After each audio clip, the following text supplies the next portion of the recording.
السلام علیکم جی وعلیکم السلام. کیا حال ہے جناب آپ کے؟ جی شکریہ. اچھا ناصر صاحب، آج کل کے ماڈرن دور میں کچھ لوگ قربانی کے حکم کے بارے میں بڑی مختلف رائے رکھتے ہیں. یعنی جانوروں کو ذبح کرنا بڑا ظالمانہ عمل سمجھتے ہیں. وہ کہتے ہیں کہ اس سے بہتر ہے کہ ہم کسی غریب کی مدد کر دیں، صدقہ زکوٰۃ کر دیں. تو کیا یہ عمل درست ہے؟ کیا دین اسلام اس کی اجازت دیتا ہے؟ آپ کی کیا رائے ہے اس پر؟ بسم اللہ الرحمن الرحیم.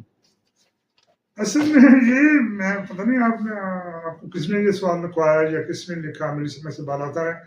میں آپ کو دیکھیں سائنٹیفک میتھڈ سے بتا دیتا ہوں کہ اگر آپ سبزی کھاتے ہیں، آج کل تو ڈاکٹر کہہ رہے ہیں نا کہ وہ یورک ایسڈ بڑھ جاتا ہے گوشت کے ساتھ، یہ ہو جاتا ہے، یہ سبزی خون صاف کرتی ہے، یہ سچ ہے.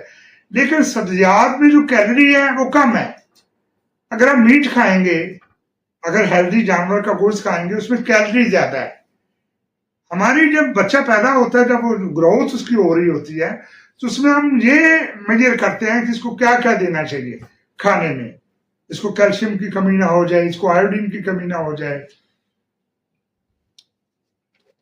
اس لیے ہم اس کی خوراک کا خیال رکھتے ہیں، اپنی صحت کا بھی خیال رکھتے ہیں کہ اس کی صحت اس لیے بنے گی، اس کو کیلشیم چاہیے، اس کو منرل چاہیے، اس کو وٹامن چاہیے، اس کو کیلری کیا کیا ہم دے سکتے ہیں.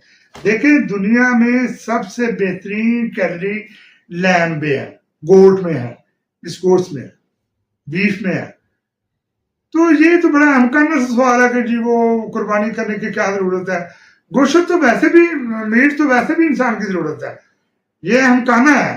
دیکھیں اگر کن کو بیماری ہے، یہ ہندو دھرم میں ہے، لوگ نہیں کھاتے گوشت.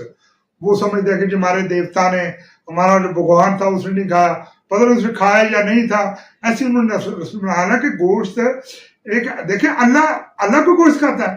اگر ہم قربانی کرتے ہیں، قربان کرتے ہیں جانور، کتنے ہزاروں لاکھوں کی تعداد میں کرتے ہیں، تو یہ کہتے ہیں کہ خون بہایا جا رہا ہے.